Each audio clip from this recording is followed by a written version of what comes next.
जिसमें हम पता करेंगे कि किस तरह कोई व्यक्ति अगर बस में बैठा है तो बस के अचानक ब्रेक लगने पर वो आगे की तरफ झुक जाता है। किस तरह ट्रेन में से अगर कोई व्यक्ति गिरता है तो आगे की साइड गिरता है। रॉकेट किस तरह उड़ता है ना, किस तरह लॉन्च किया जाता है।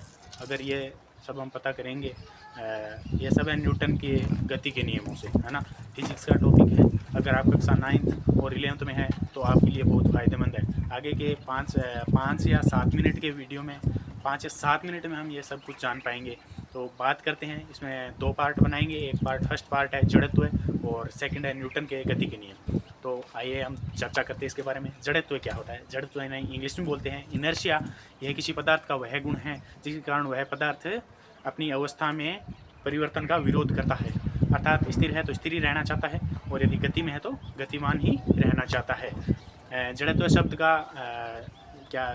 का सर्वप्रथम जड़त्व शब्द किसने दिया?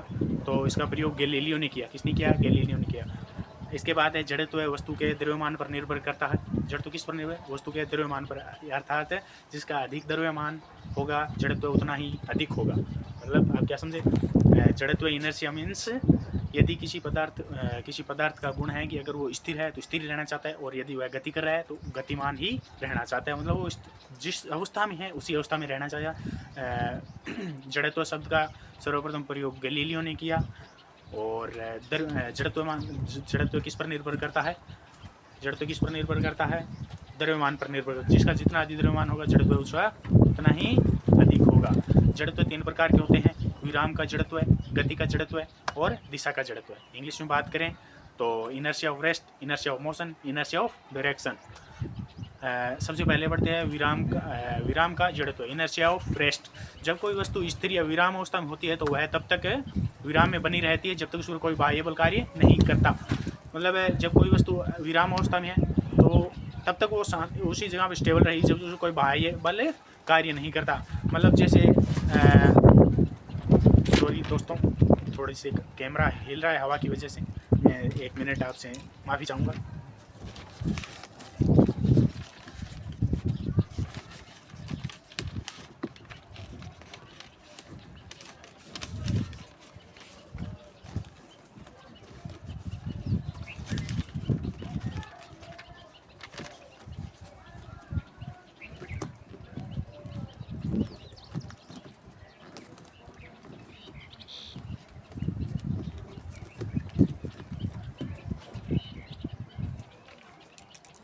सॉरी दोस्तों, 2 मिनट की माफ़ी चाहूँगा। तो आगे बढ़ते हैं हम। विराम का जड़त्व है, इनर्शिया ऑफ रेस्ट क्या होता है?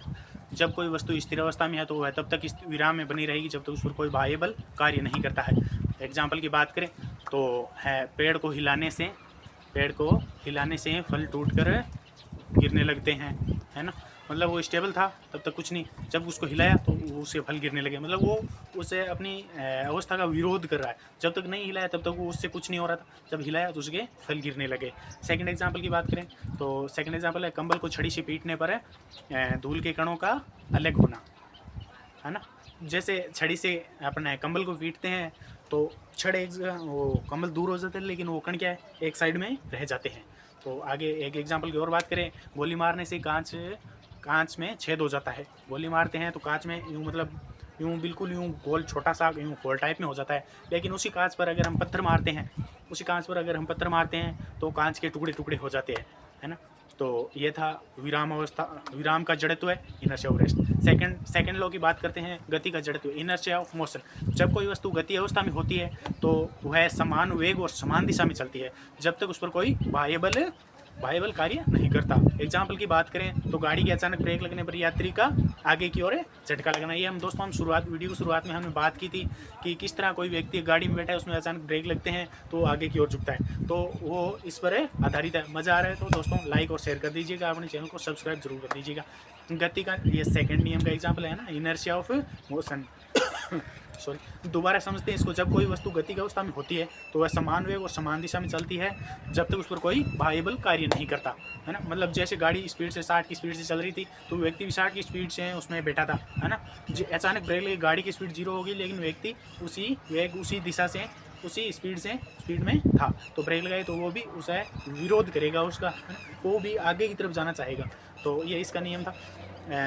इसका हमने एग्जाम्पल देखते हैं, देख लिया। एक तो यही है, गाड़ी के अचानक ब्रेक लगने पर यात्री आगे की ओर झटका लगना। ये दोस्तों ये बहुत सारे एग्जाम्पल पूछा जाता है एग्जाम में, बहुत एग्ज़ाम की दृष्टि से बहुत इंपॉर्टेंट है। अगले नियम की बात करते हैं हम, इसका एक एग्जाम्पल और आपने बात कर रहे थे शुरुआत में कि ट्रेन में व्यक्ति आगे की ओर कैसे गिरता है, तो उसका ये इसी का एग्जाम्पल है गति की जड़त्व का नियम।